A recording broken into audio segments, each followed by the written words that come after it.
let's get into the match with Nick Comoroto a little bit, because this is another really quick match, and we've always talked about wrestling needs to protect its big men, and man, Nick tonight it was a quick match. It was less than 5 minutes, and I bet 3/4 of it were during a commercial break.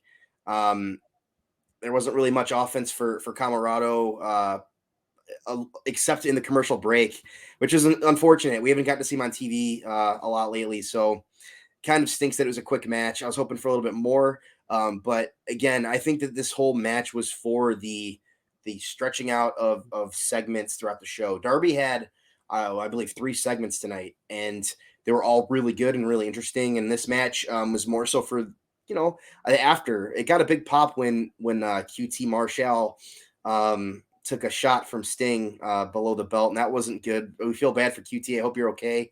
I know your biggest fan, Crayfish, isn't here tonight, so I will take the mantle, and we hope that you're good. Oh, no. From your guys at Dynamite Download, QT Marshall, we hope you're all right. But going face-to-face with the Icons thing was all worth it. You gave the Stinger a QT cutter in the middle of the ring on the anniversary show of Dynamite. That is epic proportions for sure. You can't beat that. I mean, I would take a kick to the nuts from the Stinger to be able to do that for sure. But, like you said about the match, I mean, Nick Comoroto, when we first saw him against Jon Moxley in that match, we were blown away. I think we were like, who is this guy? Incredible.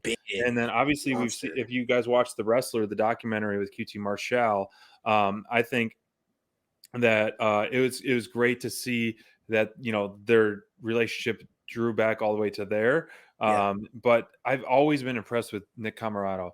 This guy's, he's the freak beast for a reason. His strength and his control, and I think he's only going to get better and better and better. And it's fun to watch him go against a smaller person so he can throw him around.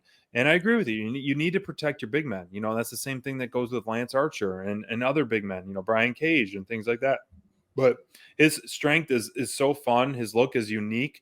He's like this, this bodybuilder Tarzan man. And the Factory, obviously, sorry, I'm reading the comments. Oh, you're good. There's a on there, but Darby Allin. This wasn't about the match. I think sadly the match got the short end of the stick.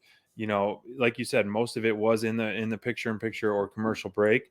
But the afterwards shenanigans with QT Marshall, the Factory's been doing some great stuff on Dark, and I think their growth.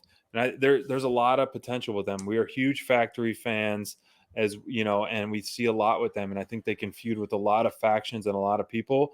And for them to get a shot at Darby, which is the ultimate benchmark, one of the pillars of AEW, as some may say, it worked. And I just wish we would got a little bit more TV time for that.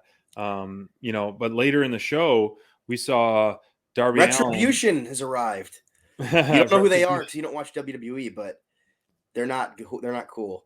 Yes, I don't watch WWE, but we saw some masked men, attack Darby Allin. It was a 5-on-1 beatdown, and then we saw, an F10 onto the stop. That was first off, when they threw him into that stop sign, that was brutal for sure.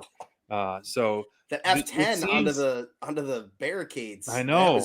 Everything about it, and it's no reason why. There's no reason why Darby Allin can't compete versus MJF. So I'm all for stretching this out. Yeah, they sold it well. Don't build this. I'm all for building this for the pay-per-view. Make Darby fight. Dax or Cash or something first. Build this up to a pay-per-view match. Darby Allin MJF pay-per-view match. That works. That definitely works.